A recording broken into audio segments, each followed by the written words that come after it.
بسم الله الرحمن الرحيم. السلام عليكم ورحمة الله وبركاته. لما نمضي الإسلام كهو السلامية سلام كبعدي ومن التاريخية وضعين ما أنت يهرجوكتا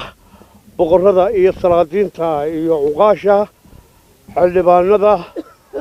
odayaasha aqoonyahanka aad iyo aad baan idin salaamaya maanta waxaan idinku wareejinayaa ciidankii jabhadii dulmidid oo fadhiya si dhaba oo mugle ayaan idinku wareejinaya iyagoo saraakiishooda wata aqoonyahankooda wata intaas waa intaa idinkana waxaan idinkula dardaarayaa saraakiishaas waa ku soo tacabnay inay halkada gaarsiisaan orayd intaa ka bacdi taliyaha ciidanka qaranka jamhuuriyadda somalilan nuux ismaaciil taani waxaan leeyahay cadaalad samee cadaalad baa dadka deeqda odayga dalkana waxaan leeyahay qoladu waxba ma tarto annagay dagaalkii naga diideen hal fadhi oo infantry iyo hal fadhi oo technical laba fadhi waxaa jiraan xeebta waxaa taliya guutayaalka yaasiin xuseen xasan